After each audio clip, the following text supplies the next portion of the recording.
खबर मैनपुरी से सपा सांसद डिंपल यादव का बयान। औरंगजेब की कब्र को कार्य सेवकों और बजरंग दल द्वारा खोदने की मांग पर बोली डिंपल यादव। वक्फ बोर्ड संशोधन बिल को लेकर बोली डिंपल यादव।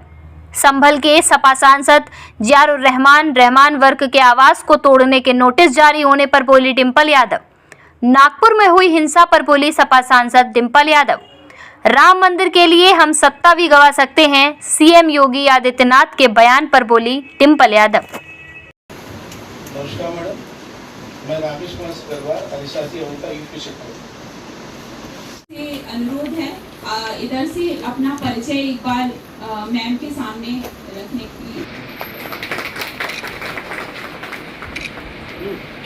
का अनुमोदित है,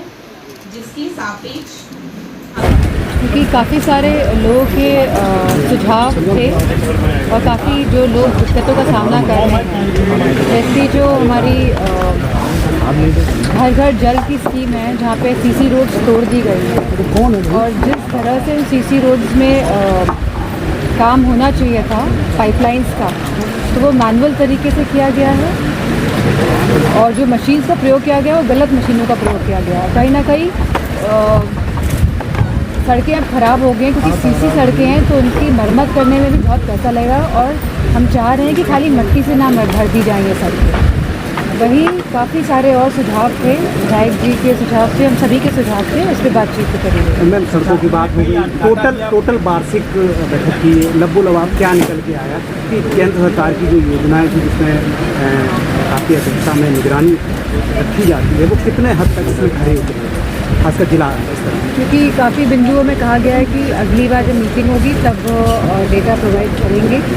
और जो जो हमारी दिक्कतें थी हमने रखी हैं, अब वो कहा गया है कि अगली मीटिंग में इस पे काम किया जाएगा। आपने कई मुद्दों को लेकर आज प्रशासन ने डिस्कशन किया, किन मुद्दों को लेकर क्या सहमति मिली, कौन सही लगी है, कौन गलत? जो हमारा जो निधि आ रखी है सड़क निर्माण की,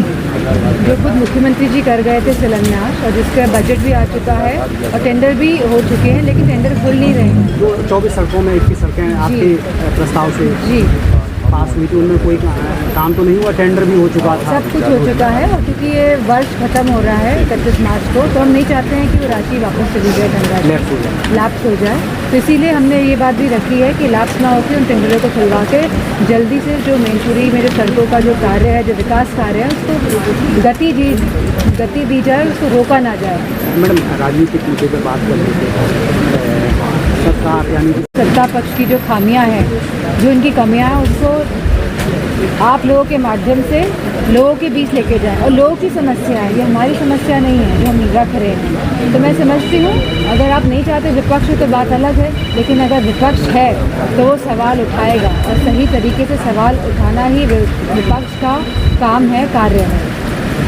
वोटर लिस्ट को लेकर चर्चा हो रही है, सरकार चर्चा करने की यानी क्या मांग करेगी, क्या लगता है कि वोटर लिस्ट चर्चा होनी चाहिए? ये बहुत ही एक्सटेंसिव मुद्दा है क्योंकि वोटर लिस्ट पे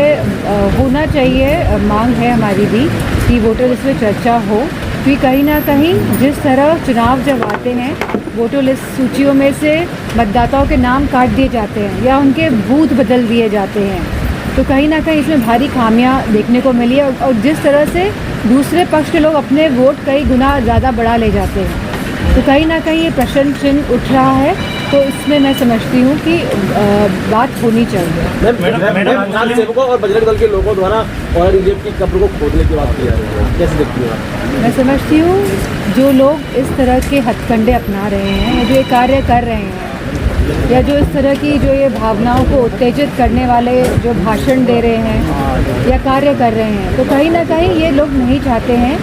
कि देश का सौहार्द रहे, कि लोग आपस में मिल के रहे, कि देश आगे बढ़े। क्योंकि आज जो हालात हैं देश के, जहाँ हमारे युवाओं के पास नौकरियाँ नहीं हैं, जहाँ हमारा किसान बहुत ही कठिनाइयों के साथ खेती कर रहा है, जहाँ आवारा पशुओं की समस्या है, जहाँ आज महिलाएं सुरक्षित नहीं है उत्तर प्रदेश में। पिछले 1 महीने में हमने देखा है कि महिलाओं के साथ कितने अपराध उत्तर प्रदेश में घटित हो रहे हैं और यह सरकार और पूरा प्रशासन उसके लिए कुछ नहीं कर पा रहा है। जहाँ शिक्षा और स्वास्थ्य सेवाएं पूरी तरह से ठप पड़ी हुई हैं, तो कहीं ना कहीं ध्यान भटकाने की राजनीति से इस तरह के हथकंडे अपनाते हुए ये लोग काम कर रहे हैं। मैडम, जियारुर रहमान मुस्लिम धर्म गुरुओं का कहना है कि सरकार वक्फ बोर्ड को खत्म करना चाहती है, कैसे?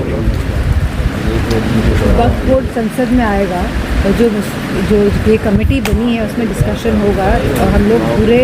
समर्थन में हैं कि ये वक्फ बोर्ड जो लाया गया है ये गलत तरीके से लिए और गलत नियत के तहत लाया गया है। मैडम ज़ियाउल बर्क साहब के घर को लेकर फिर से एक बार प्रशासन ने नोटिस जारी किया तोड़ने को लेकर,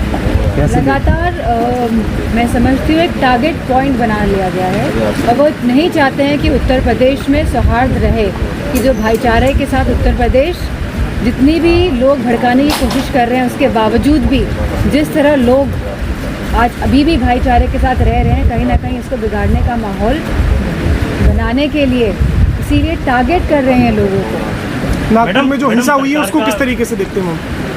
नागपुर में जो हिंसा हुई है उसको किस तरीके बहुत ही दुर्भाग्यपूर्ण है जिस तरह से हिंसा हुई है और जैसे जैसे जिस तरह के वीडियोस और जो विजुअल्स आए हैं जहां लोगों ने कहा कि हमने लगातार प्रशासन को फ़ोन मिलाया और उसके बावजूद भी प्रशासन वाले नहीं आए, तो इसके पीछे क्या मुहिम थी, क्या इन लोगों की रणनीति थी कि प्रशासन नहीं पहुंचा? तो कहीं ना कहीं पूरी तरह से इसके लिए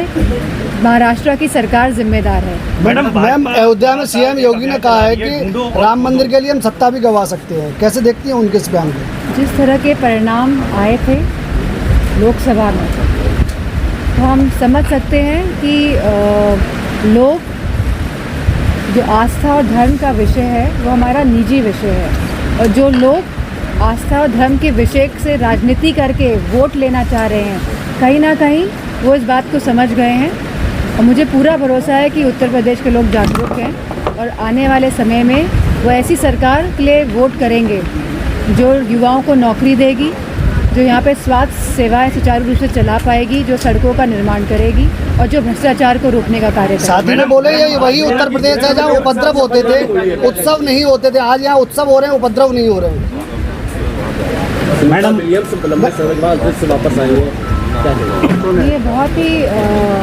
खुशी की बात है क्योंकि लोग कई तरह के सवाल उठा रहे थे कि आ पाएंगी कि नहीं आ पाएंगी, तो हम उन्हें बहुत सारी शुभकामनाएं और बधाई देते हैं क्योंकि उन्होंने हमारे देश का नाम भी कहीं ना कहीं रोशन किया है और महिला भी हैं, तो उनको बहुत बहुत शुभकामनाएं बधाई। मैम ये वही उत्तर प्रदेश है जहाँ उपद्रव होते थे, उत्सव नहीं होते थे, ऐसा भी योगी आदित्यनाथ ने अभी अयोध्या में कहा है, कैसे देख रही हैं आप उनके? Thank you so much.